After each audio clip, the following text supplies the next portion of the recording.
Un saludo para todas las personas que están observando este video. Mi nombre es Andrés Jaramillo, soy el director y fundador de Fundación Función Futuro, de la tesis de la psicología bioética y de los tratamientos o programas por enfoque integral. El día de hoy en esta serie sobre lo que son los trastornos adictivos, vamos a hablar sobre lo que son los aspectos biológicos o neurobiológicos dentro de las adicciones. Cuando hablamos de la neurobiología, tenemos que llegar a lo que hoy en día conocemos con los avances más actuales de la ciencia. En esto hay algo que es muy importante, que es lo que propone Sebastian Sen, un neurobiólogo de MIT, en donde él hace alusión a una palabra que es clave, el conectoma. ¿Qué es el conectoma? Es el cableado del cerebro, son las conexiones, la capacidad de conectarnos nosotros, cómo se conecta nuestra mente. Estamos hablando de que el prodigio del ser humano no es únicamente los 100.000 millones de neuronas que tenemos, sino cómo se pueden conectar estas neuronas. Cuando llegamos nosotros a establecer qué es el cerebro actual, tenemos que empezar a desmitificar una cantidad de cosas, porque hoy en día sabemos qué es la neuroplasticidad, que es esa capacidad del cerebro de repararse a sí mismo. Entonces, vemos que este conectoma funciona sobre un órgano. Podemos ver el conectoma como si tipificamos en un computador. El computador tiene un hardware, un software. El hardware es el cerebro, la neurona como tal, los 100.000 millones de neuronas que tenemos. Y el software es el conectoma, que esto es información, que hay una programación. Así nosotros tenemos que llegar a entender que la neuroplasticidad es algo positivo o negativo. Entonces, ¿qué es la neuroplasticidad? Es la habilidad o la capacidad del cerebro para repararse a sí mismo y hacer conexiones nuevas, borrar conexiones antiguas. Entonces, tenemos también una neuroplasticidad negativa, que es establecer conexiones que son completamente autodestructivas. Esto lo tipificamos muy fácilmente como en una montañita donde está nevando, y si yo cojo un trineo y paso el trineo una y otra vez, el trineo va a ser una zanja y va a ser muy difícil que se salga el trineo ahí porque ya se armó una conexión. Nosotros tenemos que está nevando permanentemente. Si yo saco el trineo y lo mando a otra callecita, la nieve va a borrar esa conexión antigua. Entonces tenemos que también la dureza de la nieve es importante, porque si la nieve es muy dura, va a ser difícil que el trineo haga callecita, y si la nieve es muy blanda, la va a hacer muy fácilmente.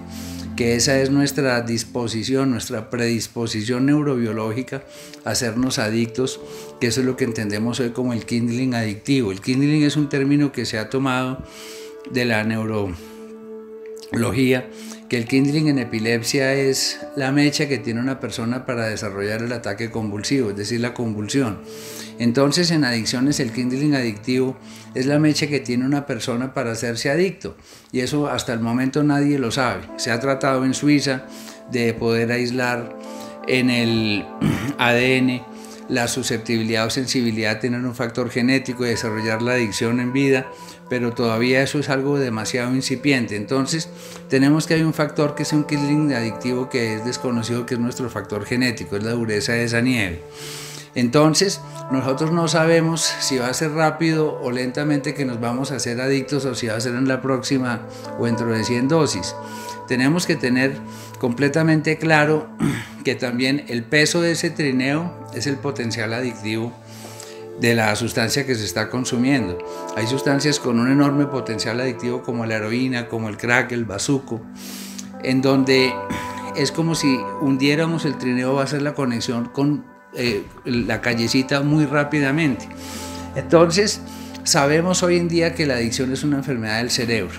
Por eso tenemos que borrar completamente las teorías, por ejemplo, de Elizardo Becoña en España, de Gómez en Colombia, y cantidades de autores que todavía, con los avances que tenemos hoy, con tomografías de positrones, con cantidades de exámenes, de estudios clínicos que se han hecho incluso con presos, que se les conceden beneficios de libertad por la experimentación, como los casos de la doctora Volkov en Estados Unidos, el laboratorio de Brookhaven en Nueva York, y ya sabemos que es algo neurobiológico. Entonces, tenemos que llegar a la ciencia. No se trata todavía de estar en programas anacrónicos de yo soy adicto, quedarme ahí, que solo Dios me saca de aquí. No, tenemos que entender que la ciencia es un don de Dios, es un don del Espíritu Santo, y toda ciencia que promueva la vida viene de lo alto y hay que utilizarla. Sería ya negligencia no utilizar los recursos científicos que tenemos al día de hoy.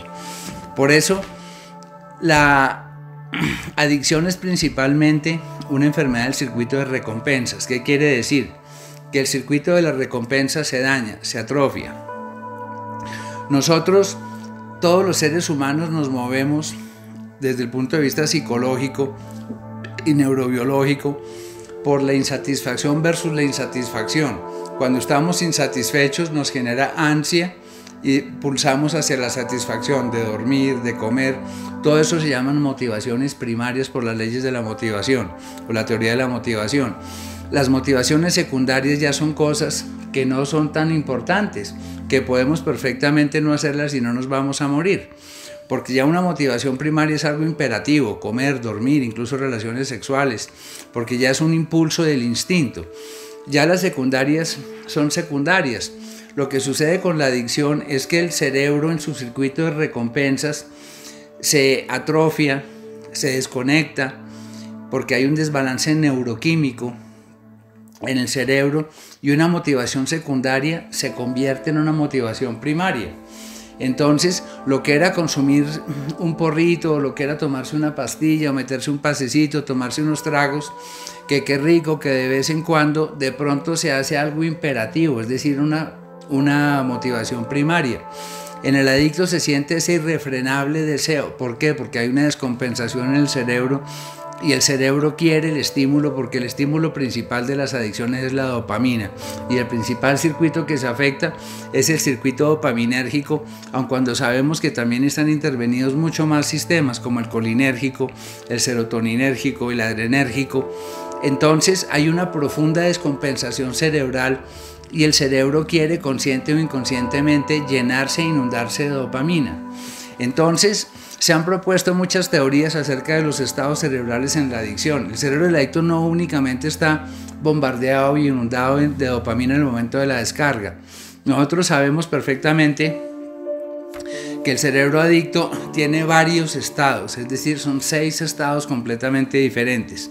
En todo adicto hay un periodo de abstinencia en sobriedad, de reposo. Está sin la sustancia, está en reposo. Ese intervalo depende de cada adicto. Hay adictos que son diarios, hay adictos que apenas despiertan, abren los ojos, tienen que fumarse un cigarrillo o meterse un porro. Hay incluso personas que durante están dormidas los levanta la apetencia y tienen que fumarse un cigarrillo, un porro, tomarse una pastilla.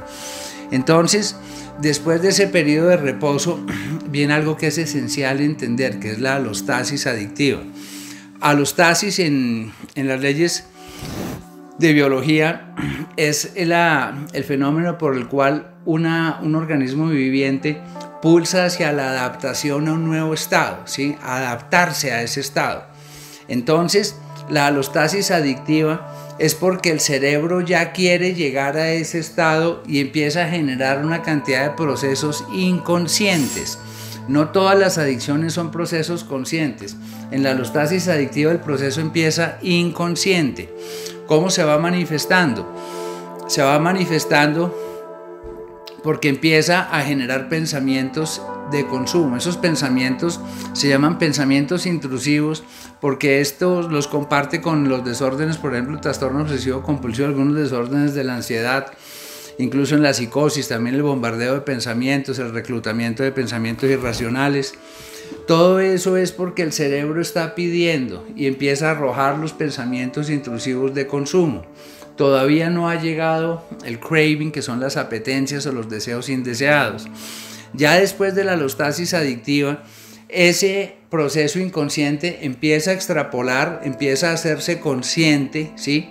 Que podríamos llamarlo en términos de Freud una catexia. Entonces ya la persona empieza a sentir ansiedad tanto consciente como inconsciente, porque muchas veces las ansiedades son viscerales, es decir, son en las vísceras, una sensación en el estómago, piloerección, que son los pelos de gallina, diaforesis, que es sudoración en las manos, vértigo en la columna vertebral, porque el cuerpo ya está pidiendo, ¿sí? Entonces ya genera el craving, que es la apetencia, es el antojo. Y esos antojos no son intenciones, que es lo que muchas personas no entienden. Es un craving, es un deseo indeseado, es una apetencia que tarde que temprano esa apetencia va a llevar a la persona a un estado de obsesividad por la sustancia. Empieza la visión de túnel, ya empieza todo a pasar secundario, porque al hacerse una motivación secundaria primaria, las otras motivaciones como familia, trabajo, consecución de dinero pasan a un segundo plano, y la persona ya cuando está enferma solo adquiere la motivación por conseguir el estímulo al que se hizo adicto. Entonces por eso es el abandono de actividades escolares, abandono de actividades académicas, abandono de trabajo, abandono de familia, hasta que las personas terminan en la calle, precisamente porque hay un componente a nivel cerebro, que eso tiene solución el día de hoy. Nosotros hemos visto con los procesos moleculares que hacemos en la fundación cómo se favorece la bioquímica cerebral. Nuestras fórmulas son exclusivas, duramos años llegando a la fórmula que trabajamos actualmente, que la manejamos hace más o menos unos 10 años, y es prácticamente milagrosa porque el cerebro compensa su bioquímica cerebral. Entonces ya cuando el craving ya torna un matiz obsesivo, es cuando entra el acting out adictivo, es la compulsión. ¿Qué es el acting out? En inglés podemos llamarlo como un atajo, ¿no? Es decir, la voluntad queda en un segundo plano. ¿Por qué el adicto pierde la voluntad? Precisamente por el acting out adictivo. Ya el craving queda en un segundo plano, da paso al acting out adictivo, que es la compulsión, la voluntad queda en un segundo plano, y ahí es cuando hay que ser completamente inteligentes para entender de que ahí en ese punto es prácticamente imposible detener el consumo. Lo único es que no consiga la droga, o que la persona por contención lo encierren o algo. Ya cuando la persona está en ese estado, está sin voluntad, y ya llega todo lo que es el carrying out, que es la descarga de dopamina. Ahí es donde entran los famosos umbrales de tolerancia.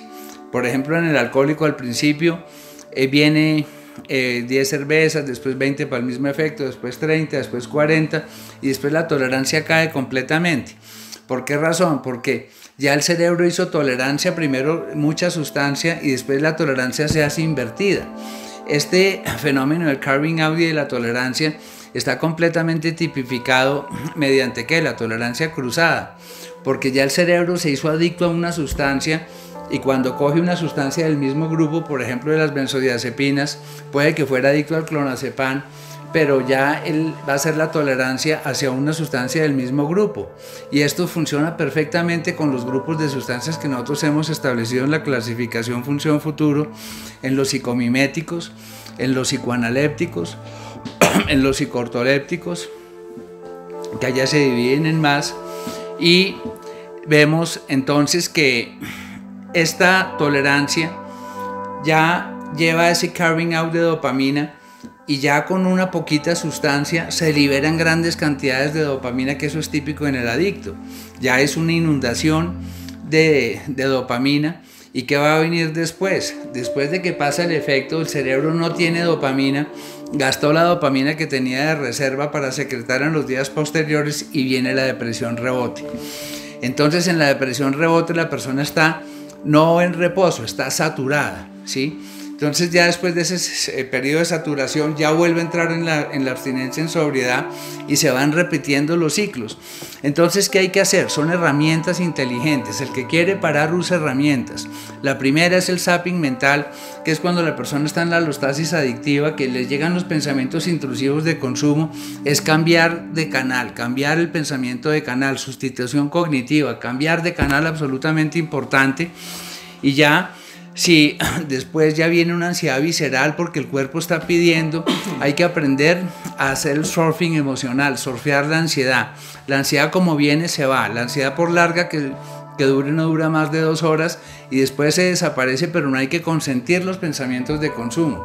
El que consiente los pensamientos de consumo termina elaborando una proyección de consumo controlado, porque es el cerebro el que está descontrolado, ¿sí? Porque el cerebro quiere la recompensa, y hay que aprender a controlar el cerebro y no permitir que llegue al estado más crítico de todos, que es el carrying, que es el acting out, que es la compulsión, porque la compulsión va a llevar solo un camino, que es la descarga de dopamina, que es el consumo. Entonces, nosotros vemos que es absolutamente importante entender que lo químico se combate con lo químico. Por ello la medicina molecular, la medicina ortomolecular que aplicamos en Función Futuro, resultado ser completamente efectiva. Bajamos la ansiedad hasta en un 80% porque nutrimos al cerebro, favorecemos ese programa neuroplástico que todos tenemos, y al favorecer la plasticidad cerebral vamos a borrar fácilmente las conexiones de consumo, y por eso es tan importante dejar de pensar en drogas, porque con solo que pensemos en droga estamos haciendo una conexión. Entonces no se puede ni estar hablando de droga todo el día, ni estando la droga que drogadicto, no, porque estoy reforzando la conexión y puede que pare de consumir, pero a los 20 años de abstinencia seguiré sintomático. Y en la medida en que establezca esas nuevas conexiones, voy a vivir en calma, y lo de la droga, que fue una motivación primaria, va a ir pasando a una motivación secundaria. Eso ya es lo que nosotros trabajamos fuertemente en Fundación Función Futuro, con los mejores resultados en Latinoamérica, que son absolutamente satisfactorios para mí y para mi equipo como director. Muchísimas gracias, les habló Andrés Jaramillo.